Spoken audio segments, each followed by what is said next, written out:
Today I'm going to show you how I make some mixed media papers. They're one of the most popular things that I've had in my Etsy shop over the years, and I had not offered them for a while, and today they've been added back to my shop, so I've got to make some mixed media paper. I'm going to flip it over and you'll see what I use. For the mixed media papers, I start out with big rolls of craft paper. Lots and lots of craft paper. I cover a big table. I have this 5-foot table that I cover with it, and I do about 5 foot of paper at a time. It'll all be cut down into smaller pieces. I use color pencils, markers, ink pens, a variety of brushes. I use a brayer, palette knife, sponge brush. I have stencils. I also work with other papers other than just the craft paper when I start. That way I'm making a bunch of papers. I also have a small jelly plate that I use sometimes, and I have a bunch of paint. Yeah, I'm saying a bunch all the time. But I use Americana multi-surface satin paint. It's great for mixed media. It's great for when the final papers get used in collage, as collage materials in other people's art journals. It works great. You can write on it, all of that. And then I also use regular Americana paint. I have lots and lots of this paint, and I really like this brand. It's a great brand. It's not cheap acrylic paint, like really cheap acrylic paint. It's actually good quality paint. It lasts a long time. It's highly pigmented, and I really like it. So I'm going to put it in time-lapse mode and get started to show you how I make mixed media paper.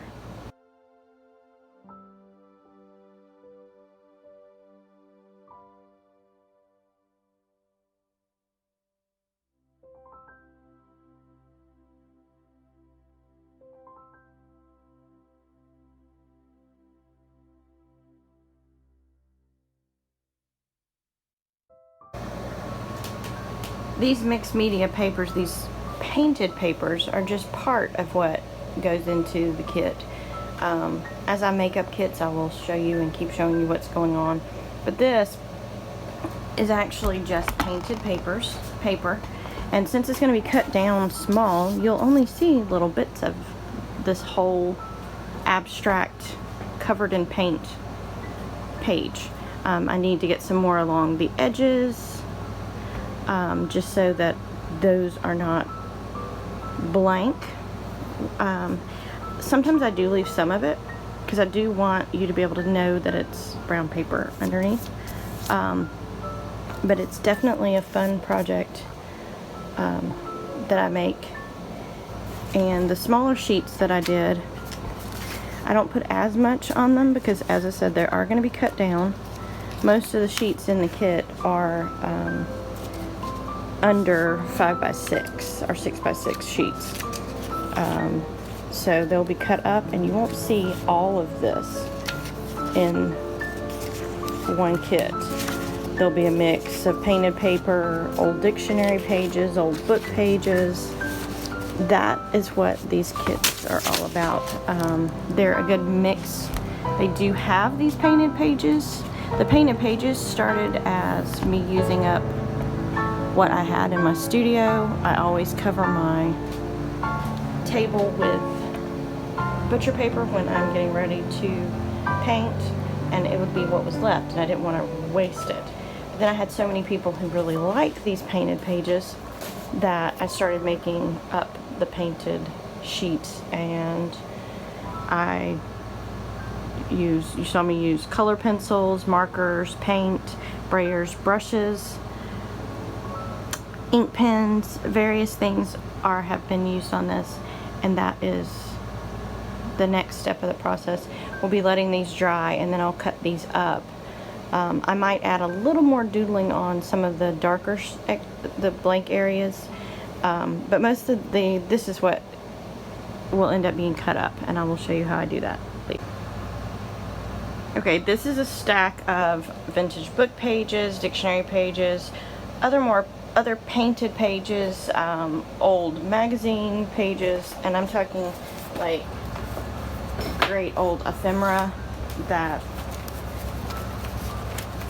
like very old magazines, like newsprint paper, all kinds of papers are going in this kit. And the kit starts, and I use this 5x7 little glassine envelope. I have my labels, and I have all this, and then I'll start cutting down the big sheet with scissors so that it will fit into my paper trimmer. And I just arbitrarily just start cutting. I don't try to be precise. I don't try to get to a certain size yet, because that is what the paper trimmer ends up being. I just start cutting just to get to a manageable size for my paper trimmer. The tickets are also added into the kit to give some extra little pieces that are great to add to collage and things like that. So the mixed media papers, what I say is, has an ingredients list on the back, and it says paper: cardstock, copy paper, drawing paper, watercolor paper, vintage book pages, magazine pages, newsprint, vintage sheet music, tickets, cards, vintage packaging, and then I use paint, which is acrylics, watercolors, inks, markers, pens, pencils, sketches, doodles, ephemera, vintage and new, and more. And each kit has about at least 20 pieces, sometimes more, in each set. And so now what I do is I will put you back on time lapse and show you how I make up these kits. It's really fun.